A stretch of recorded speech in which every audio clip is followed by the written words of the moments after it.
Un disastro ambientale senza precedenti per l'ecosistema del fiume Lambro, che ne pagherà a lungo le conseguenze. Lo sversamento di idrocarburi nel fiume milanese di martedì mattina ha dato il via a una vera e propria catastrofe, le cui proporzioni non possono essere al momento valutate, ma il cui impatto con l'ambiente ha già provocato conseguenze visibili, per esempio anatre germani morti nel fiume Lambro al confine con Milano. Nel frattempo la macchia oleosa viaggia, ha già incontrato il Po ed è facilmente visibile dall'alto. Sul fiume si è formato un film con zone oleose aggregate che si spostano sulla corrente.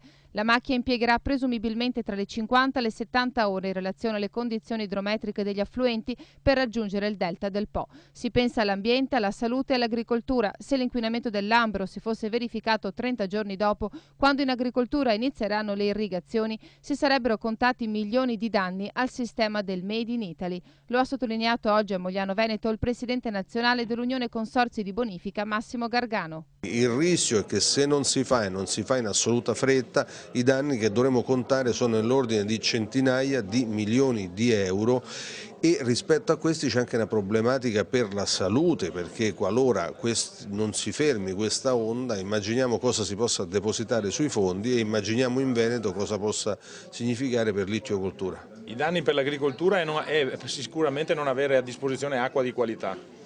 Noi produciamo eccellenti prodotti, ma che hanno bisogno, proprio per essere prodotti, di avere acqua di buonissima qualità. Quindi avere un'acqua con inquinamento da idrocarburo da poter utilizzare sicuramente porterebbe dei danni incredibili, oltre che per la quantità di prodotto, ma anche per la qualità.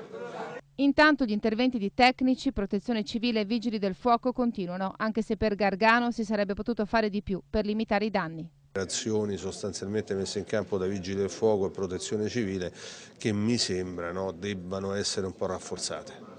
Sostanzialmente l'onda è partita dal Lambro, sta arrivando fino sull'Adriatico, insomma credo che ci possiamo rispondere tranquillamente da soli sul fatto che probabilmente si pensava che il fenomeno fosse stato più lento. Io immagino questo, non ho elementi di competenza per poterlo dire, ma immagino che non si pensasse a tanta e tale rapidità di questo gasolio per arrivare fino alle foci.